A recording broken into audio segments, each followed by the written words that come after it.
Are you afraid of vampires? What is it about these creatures that have plagued the hearts and minds of human beings for centuries? Is it the cannibalism? The aversion to the sun and garlic? Is it the fear that at any moment any one of us can succumb to the animalistic urges that dwell just beneath the surface? Sex, immortality, and blood. Sweet, sweet blood. For once we have been promised the one thing we so desperately seek: more time.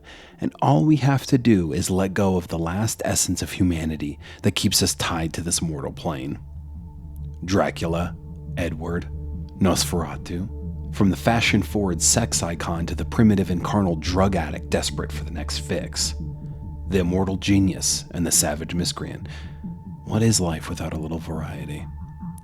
And what of Vlad the Impaler, a man infamous for his brutal savagery and the fear that he struck in his enemies, his constituents, and a fresh-faced Bram Stoker?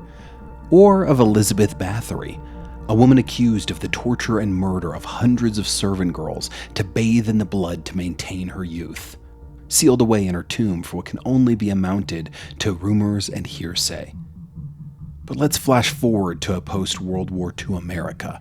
The Boomer Kingdom was beginning to take form, and on the eve of May 23rd, 1950, the staple for American vampirism would be born. The most vile and disgusting, the most repulsive and psychotic, Richard Trenton Chase, the Vampire of Sacramento. Don't let the little green man hit you on the way out.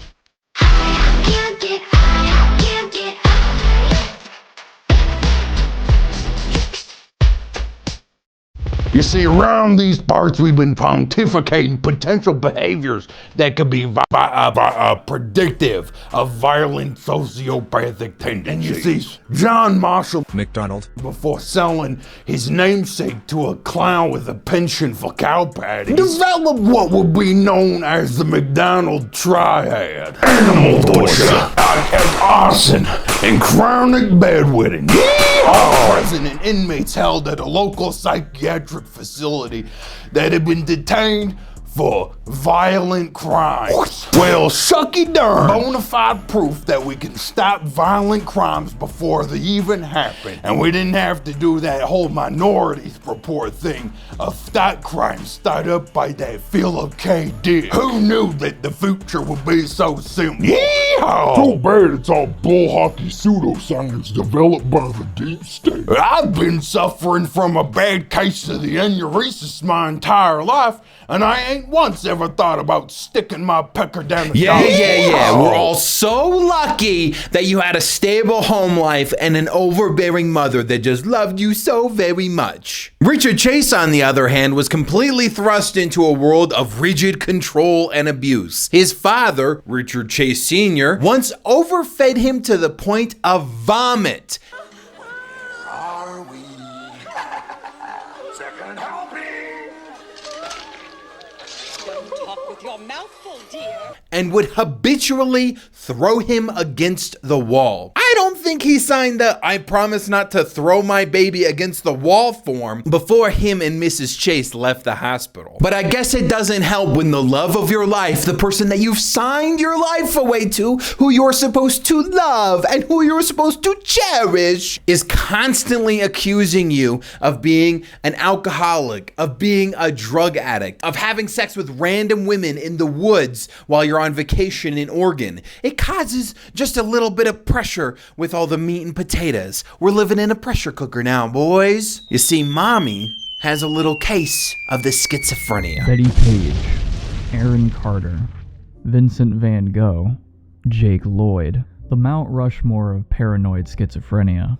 According to the Diagnostic and Statistical Manual of Mental Disorders, schizophrenia is defined as 2 or more of the following symptoms lasting for a significant portion of 1 month, and a continuous disturbance of effects for at least 6 months. Delusions, hallucinations, disorganized speech, grossly disorganized or catatonic behavior, and other negative symptoms, whether it be diminished emotional expression or avolition. All of these must be paired with clear social or occupational dysfunctions. Relationships shall burn to the ground. Do you often fantasize that you are the main character of your own 90s era situational comedy?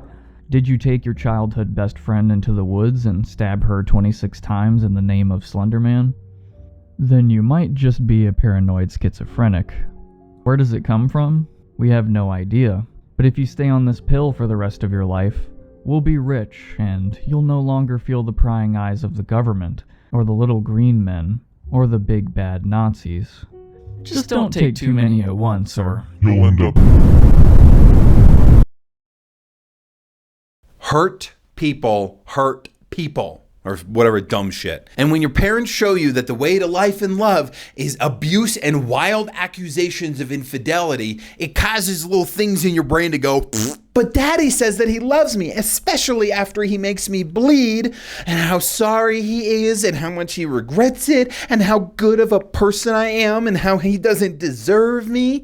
And I just see all these little animals, and I just love them so much. So I must kill them. And little Richard Chase, well, he just wanted to be a cowboy. When he grew up, he was going to be darn tootin' one of the best shooting motherfuckers in the West. And he had all the perfect little signs. He would like to go out into the woods and capture small animals and neighborhood pets and just cut them up and torture them. And when he was done, he would bury them in the garden to fertilize all the zucchinis and tomatoes. What a sweet little boy. And he'd even go gallivanting into the woods, and he loved just starting fires. And one time he actually got caught and accidentally almost set fire to a neighbor's house. Oopsies. And don't get me started that he was a chronic bedwetter deep into his teenage years. Uh-oh, Richie needs a diaper. Look, you can't convince me that modern serial killers are no different than the great notorious cowboys of the Wild West. Liver-eating Johnson? Are you fucking kidding me? A man who was notorious, who was on a fucking revenge quest because, I don't know, the Native Americans killed his sister or his girlfriend or some bullshit. So he was going to go on a crusade to scalp them all. And just as a sign of disrespect and sacrilege, he would sit on their fucking corpses and eat their liver. It's almost as if murder is practically in the binary code of our species. It is no wonder we're taking this whole planet to fucking hell. And one of Richard's favorite activities when he was all alone in the house and he finally had a little bit of alone time, no, it wasn't masturbating. He just wanted to set the thermostat to 90 degrees and sit and stew in the middle of the living room. God, he just loved making that poop soup. And despite being a complete antisocial weirdo who loved digging his fingers into bird corpses, he somehow was able to attract the attention of the female gaze. Incels be damned. I really think that it's because you don't know how to shower. But he had an even worse problem looming in the shadows. A snake in the grass. Erectile dysfunction. Erectile dysfunction. Erectile dysfunction. He didn't have the power of Blue Chew in his pocket. Ooh, sweet. And then tastes like Jesus Christ, it's so bad. Get qualified within hours by a panel of specialists. And with these blue little pieces of shit, even you can avoid becoming a violent, blood-obsessed sociopath capable of violent acts. This is not a paid endorsement by Blue Chew. There's no way to verify whether or not you would be able to avoid becoming a violent sociopath just by taking a little blue pill. Did you say slurs on the internet when you were a child? Are there things that you wish you never said on Twitter and Facebook? Well, look no further, because now with this little Raygun, we'll be able to take all of your old tweets and radicalize them for the new woke culture. Uh-oh, somebody said racial slurs in a derogatory fashion. Now it's about puppies and candy. Were you a little bit homophobic and said this? Well, now look at that. Now you look like a little gay person. For just the low cost of $17.99, we'll be able to take all of your vile and racist tweets and turn them into lovely praises for your family, all powered through the capabilities of AI. ChatGPT, more like chat, oh my God, I'm a racist. Let's fix it. And we got your back. Just buy this Raygun. Just rent out this Raygun for a matter of $27.97 monthly or whatever. So whether it was his parents divorcing or everybody at high school suddenly calling him Limpy Peter, Richard would start experimenting with drugs and become highly addicted. His sense of hygiene would go out the window and everybody would notice a sudden change in his demeanor. Marijuana, amphetamines, and LSD was now coursing through his body at a rapid rate, and he would even be arrested for possession. Oh, God. Look, high school is dumb for any dumb schmuck, especially when you're constantly being inundated with, look, It's the best time of your life. You're gonna miss it. Gosh, I loved being in high school. High school was the best time. This was, live it up because it's all downhill from here. You're just being inundated with this bullshit from losers that never did anything fulfilling with their life. They have a dead-end job that they keep for the benefits. And literally the only thing that they miss is not having to pay a utility bill. Oh no, my poor impulse control has left me miserably in debt. I can't get up. Help! But I promise you, the downward spiral is only just beginning for Richard Chase. And you know, despite all odds, Richard would eventually graduate from high school. And he'd even start seeing a therapist for his erectile dysfunction. And like any fresh 18-year-old capable of their own life and their own responsibilities, he'd start looking for roommates, trying to get out of the house, trying to do the quote-unquote normal things. I'm a man now, so I'm gonna do the man thing. Eventually, he'd find a house in need of a roommate. He seemed like a stand-up gentleman, even though he smelled a little bit, but maybe that's just because he's homeless. And they'd invite him in, and they'd say, hey, it's totally okay for you to stay with us. This'll be your room. This is the bathroom. This is the kitchen. Please don't do anything crazy that we might regret. And I think because he suddenly didn't have like the structure of home life and he was completely able to kind of make his own decisions, I think something inside of Richard's brain just kind of snaps a little bit. He's already like wildly addicted to drugs, but now that he doesn't need to like keep up appearances for his parents or anything like that, I think he just kind of really starts to dive off the deep end. But he'd literally board up the door to his room so people couldn't get the fucking drop on him, and then so he had an entrance to get in and out, he would literally bust a hole through his fucking closet. He'd end up purchasing a gun and he'd kind of like wave it wildly at neighbors and start like and pointing it at them as they like walked along the street. He's just doodlebob with a gun, you know, yelling at people to get off his lawn, but nobody understand what he's saying because he's not really speaking in English. He was constantly bare ass naked and he just didn't fucking bathe himself, so he smelled awful. And eventually it got to the point where these roommates would just kind of like pack up and be like, we can't fucking deal with this guy anymore, and they'd give him the house. Like instead of, I don't know, calling the cops on him or evicting him out or doing what any normal person would do, but they were probably really worried about the security deposit. I mean, if they're all renting the place, they're like, we don't want to be responsible for the destruction that this guy has caused, so we're going to make sure that he is completely responsible, and we're just going to remove ourselves from the equation. But like any struggling young adult, especially in modern day, this isn't modern day, but anybody who incapable of holding a job, well, he needed roommates. He needs somebody to be in the house. So eventually he'd get, I think it's like siblings of the original roommates or something like that. They would eventually move in because they're like, cool place to stay. We don't know that there's a crazy man that's living here. And kind of a lot of this similar behavior would start to happen. They actually had a band, like they had like a rock band, like, yeah, we got a cool garage band. We're going to be big like Led Zeppelin or some shit. And they'd start practicing and Richard would come out like bare ass naked with his like bongo drums and he'd be like, just singing incoherently, like, you know, beating on this drum out of tune. And no matter how many times they told him like, hey dude, you're not part of the band, he just kind of kept doing it. It's like he lived in his own world. He's like, I'm gonna do whatever I want. I'm living on the, you know, on the prairies of success. And eventually it just kind of got to the point where they're not going to deal with a wild man who is constantly naked, you know, touting a gun around, interrupting parties and band practice.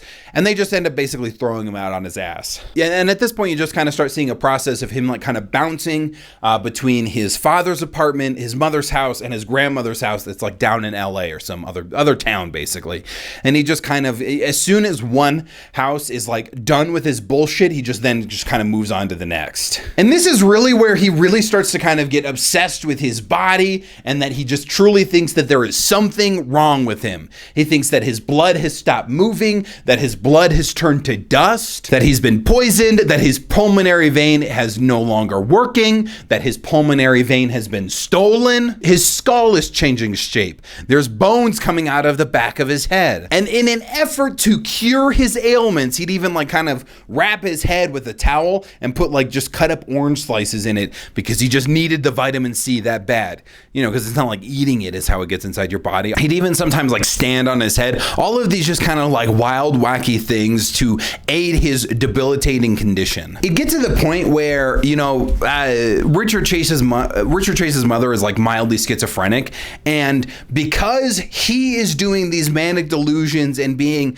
just a complete just miscreant, like he would add soap into milk just to clean it. He'd just do all this like weird, crazy shit. It would get to the point where Richard Chase's schizophrenia would fuel his mother's schizophrenia, and then his mother would go and yell at his father because he is clearly setting Richard up to mess with her, and it just became this like mild, like anytime that he stayed with his mother, it was just this wild ball of schizophrenia. But you constantly see Richard kind of like in this cycle of improvement and debilitation. Part of that might be because he was doing illicit things. He murdered his family pets basically, and that was kind of like one of the last straws that kind of like, I don't know, put the final nail in the coffin. Like, you can't fucking live with us anymore because you literally killed our dogs. Why anybody would fucking put up with that, I just have no fucking idea. Basically, with the constant talking to himself and the, you know, destruction of property, destruction of everything, he basically kind of ran out everybody's fuse. It really started with his grandmother, and then finally his father was like, you know, we gotta fucking put an end to this. And they would check him into a facility because they couldn't fucking think of anything else to do. Nothing was gonna help him be better. And this is where Dr. Orwin Lyons would finally diagnose him with chronic paranoid schizophrenia. He was also noted as a filthy, disheveled, deteriorated, and foul-smelling white man. Yikes. He'd be transferred to Beverly Manor for treatment, and yet he'd still kind of find himself completely nude, doing whatever the fuck he wants. He'd somehow catch birds at the facility and like kind of dig into them to kind of get the blood, and they'd find like just piles of just like kind of bird carcasses outside of his window. How, while checked into an institution, he was able to do this, I have no fucking idea. And eventually he would be deemed not a flight risk, which basically meant that he was good to go home. And it's kind of at this point that Mr. and Mrs. Chase kind of decide, okay, we kind of just, we can, you know, grandma doesn't want him around. We don't really want him around either. So we're going to get him his own place. We're going to pay for an apartment so that he can kind of live on his own and he can just kind of make a mess of it.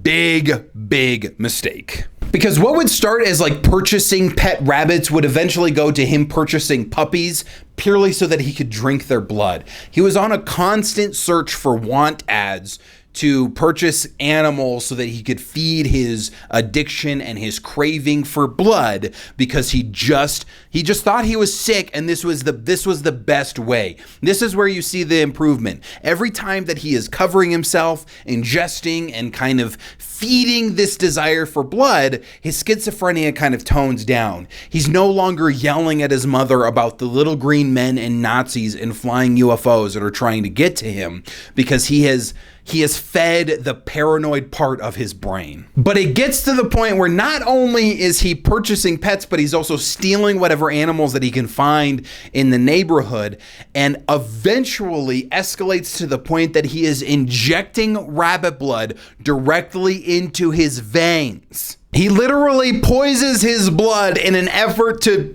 alleviate his blood of poison, and it puts him into a septic shock and a near catatonic state. His father was coming to drop off groceries, and he's like, oh my fucking God, while his son is just like zoning out on the fucking ground. You know, in an effort to dissuade people that he was ingesting blood, he told them that, oh, I ate a rabbit, and that rabbit clearly ate batteries. The rabbit ate batteries, yes, and the batteries had a leak. And that leak got into the stomach lining, so it poisoned the meat, and that is exactly what happened to me. Nope, no blood in me. No, don't look at my track marks. Nope, it was purely that. That's exactly what happened. And all of these moments kind of escalate to what all of your shitty little true crime auteurs kind of designate as like this is the big scary thing. They want you to believe that this is the pinnacle of everything that goes wrong, because it's not like he ends up murdering people. Don't we all just love the free market of capitalism? It's what lets all your stupid friends that get together and say, let's start a geek culture podcast where we talk about video games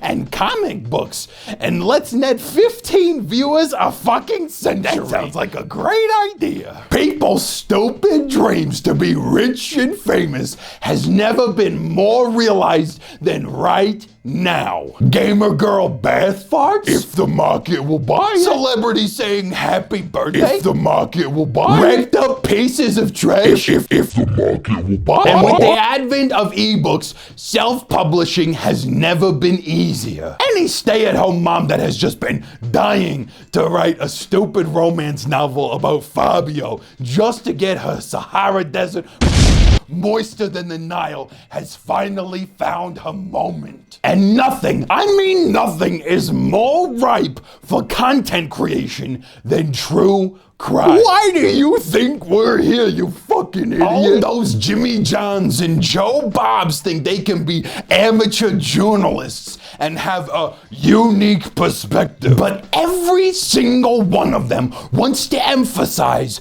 that one time Richard Chase went to the Nevada Reno something. Apparently people called in a wild raving man that was just running out by Lake Titicaca. No, sorry, it was Pyramid Lake. I disregard. Strike that from the record. He was interrupting reruns of Brady Bunch or something, and they just wanted him to quiet it down, so they called the police. And when they show up to the scene, they realize that he's covered in blood and he has a gun, so they shoot him immediately. End of story. The end. Come on, get out of here. We're done now.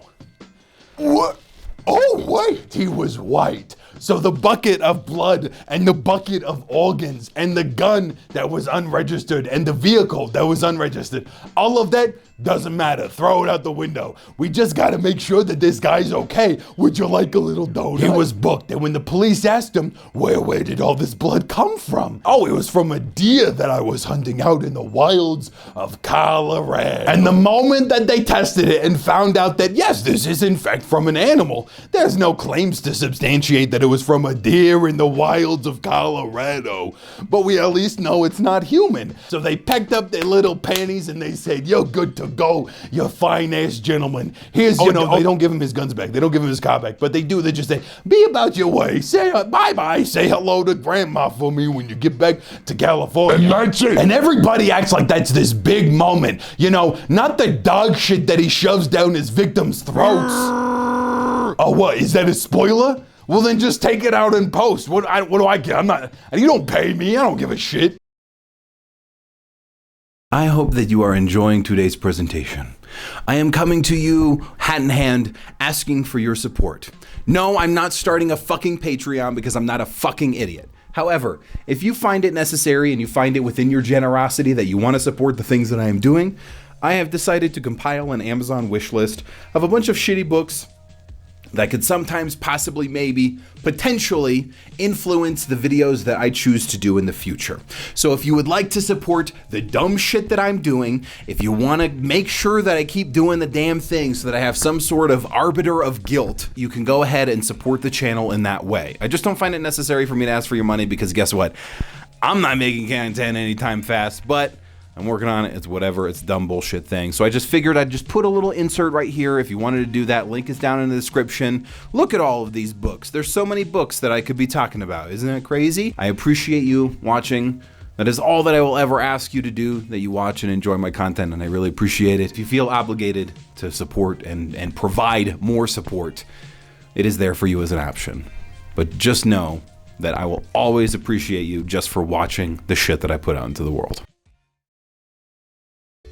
Hi friends, do you know what happens when you murder your friends and or family? Can you say homicide?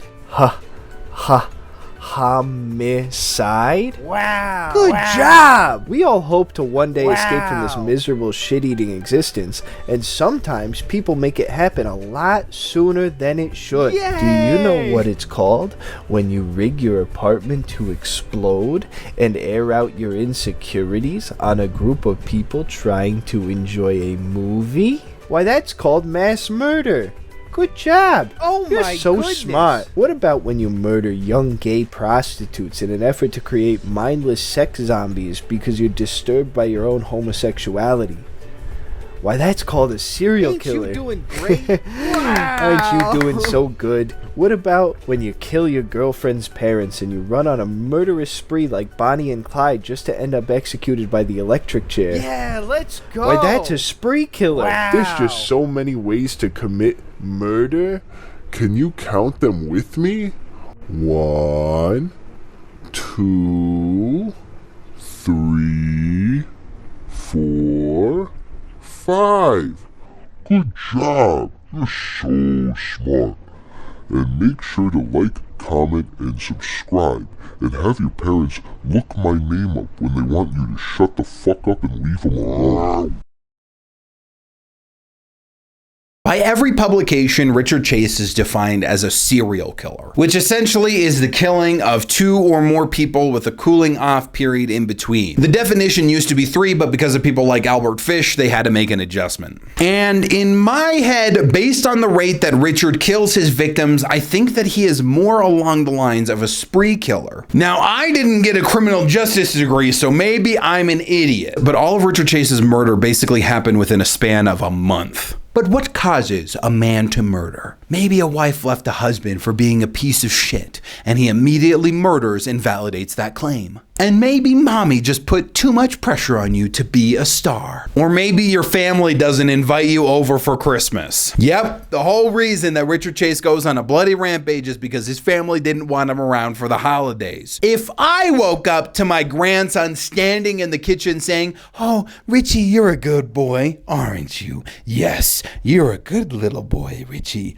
aren't you? Yes, yes, you are. Yes, Richie is such a good boy." Over and over and over again, I also wouldn't want him around to pass the potatoes. And Richard did end up buying a gun on like December 9th, so maybe this was all part of the plan, but it was shortly after December 25th, it was like on the 26th or the 27th or whatever, he ends up buying some extra ammunition for his 22 caliber Luger style handgun or whatever. And in a specific, we start seeing an increase in activity from a 22 caliber gun. Shots being fired into houses, shots being fired at people, but not directly hitting people. And although there is no direct proof that Richard was involved in these specific things, it kind of makes sense in the clear escalation to what happens with Ambrose Griffin. December 29th, 1977, he would make his way down the road. While Mr. Ambrose Griffin was walking out to pick up the 2 final bags of groceries from the trunk of his car, Richard Chase would drive by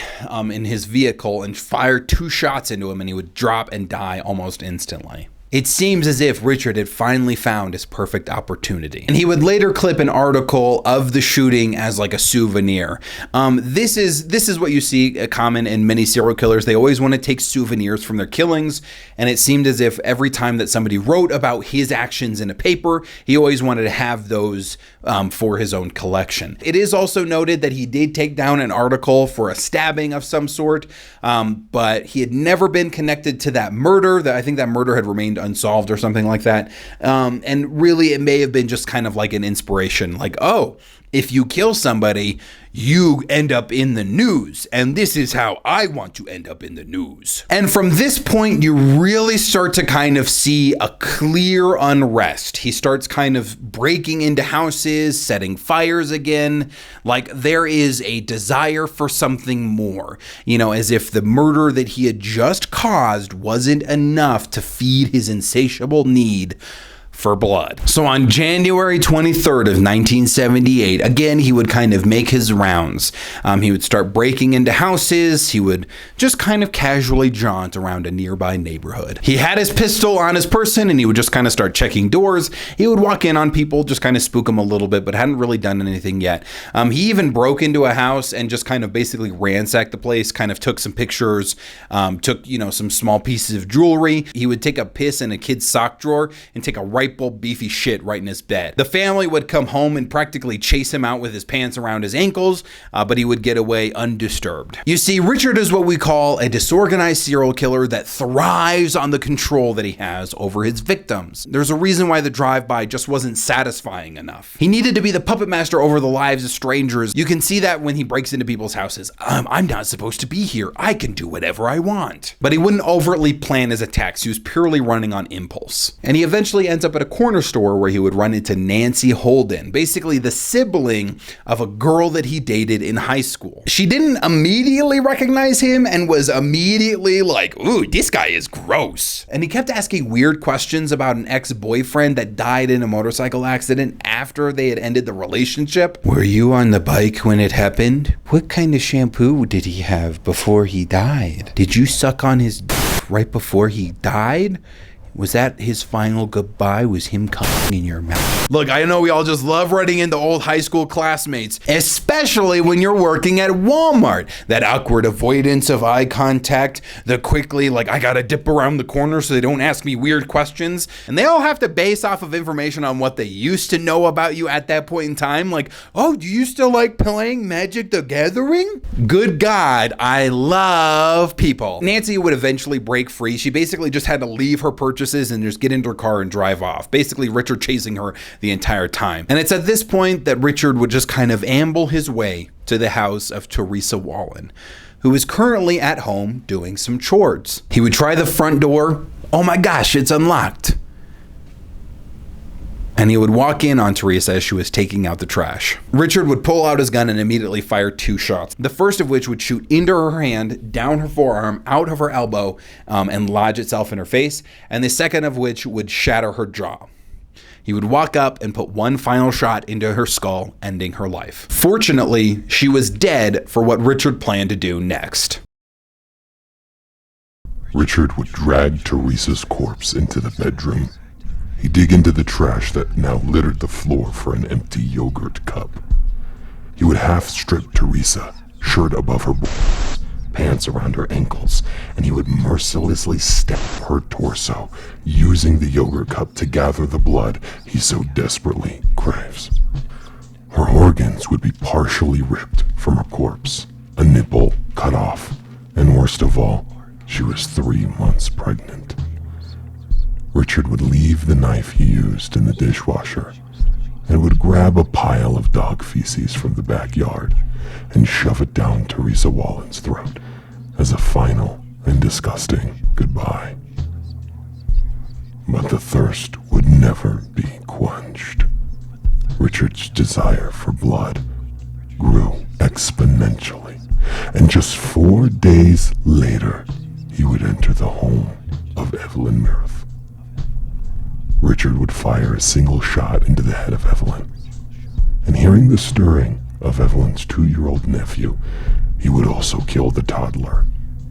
As Richard would begin his harvest, Evelyn's friend Daniel Meredith would enter the home with her 6-year-old son Jason. Richard would quickly dispatch of them. Daniel would receive an extra shot to the skull after he was dead to ensure that he would not rise from the grave. Daniel and Jason's bodies would otherwise be undisturbed as Richard would strip Evelyn's corpse, stabbing, mutilating, and sodomizing it however he saw fit. Beyond recognition. And Richard would even stab into the back,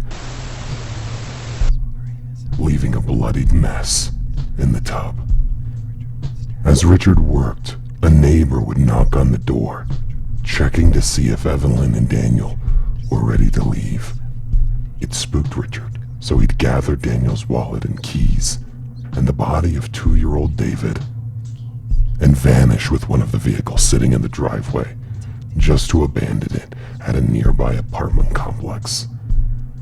And at this moment, it would be just a matter of hours before our vampire was finally caught.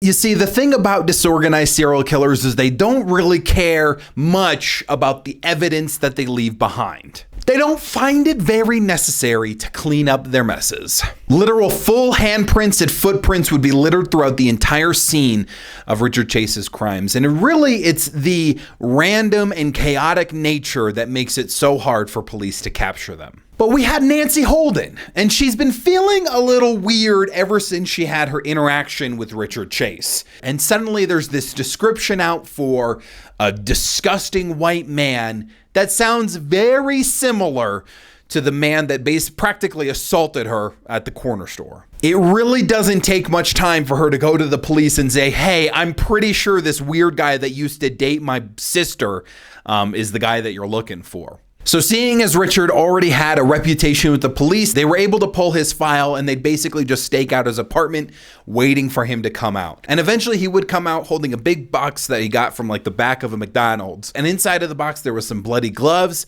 some bloody rags, 22 caliber bullets, David's diaper pin, and a sealed envelope of brain matter. And inside of his wallet, there would be a collection of family photos from his victims. He would immediately say, I didn't do it. There's no way. There's these Italians and these Nazis. They got into my apartment. They left it a bloody mess, and they expect me to just clean it up. And the apartment, on the other hand, was an entirely different fucking story.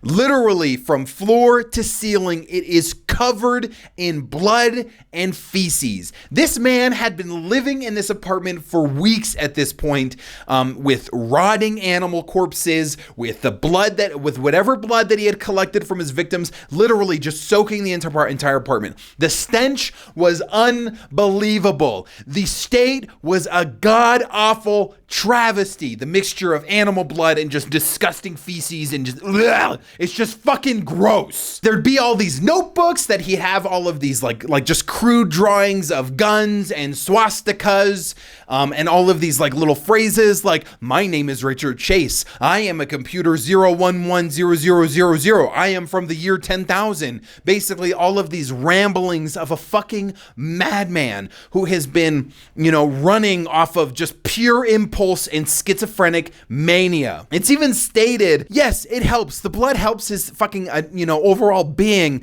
but it doesn't stop him from being a serious psychopath. And literally the evening that he had killed Teresa Walling, he was on the phone with his mother and he talked about fucking the little green men in UFOs. The only question at this point, because Richard is immediately denying everything, the only thing that they couldn't find was the little body of David Ferreira. And they'd use the hard-earned tax dollars of California citizens to hire a goddamn psychic who would lead them to a park where they wouldn't find anything. It was literally completely pointless, a complete waste of fucking money. Eventually, David's decapitated corpse would be found behind a local church by some kind of, fucking church man. It was like, it was just kind of stuffed inside a McDonald's box. Richard would play this complete denial game, completely, refusing to take responsibility, just kind of being a wild man, up until the point that he takes the stand.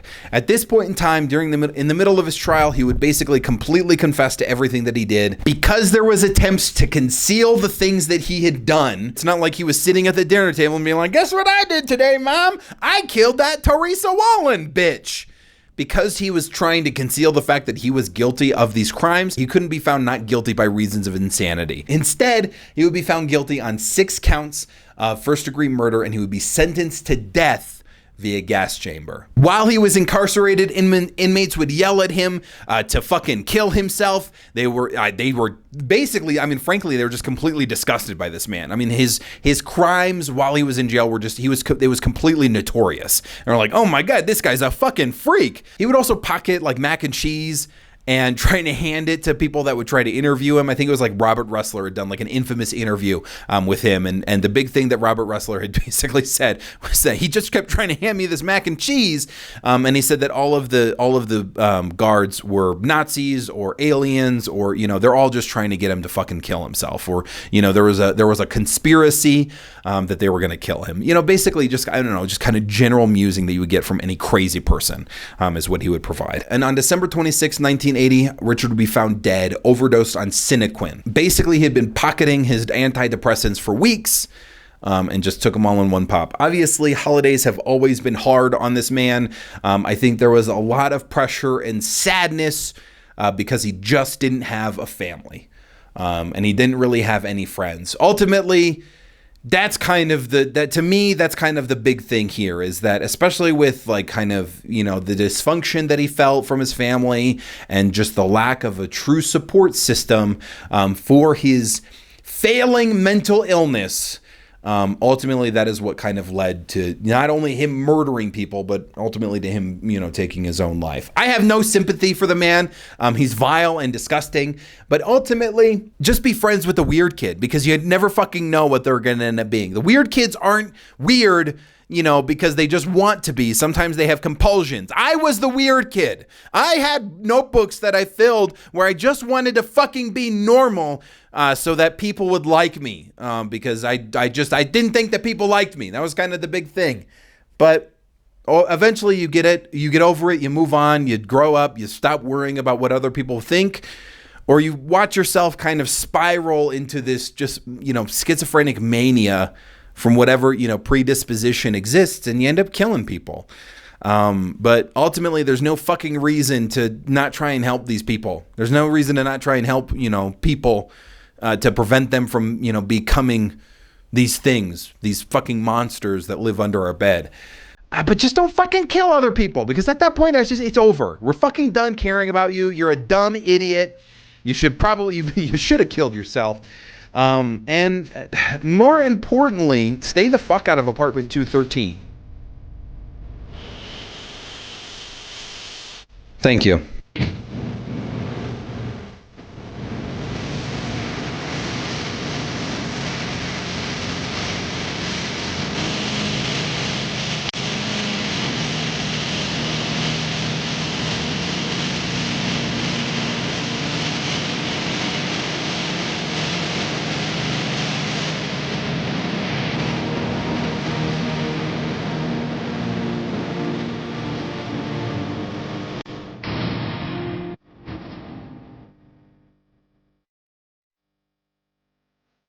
Doctor, I need your help.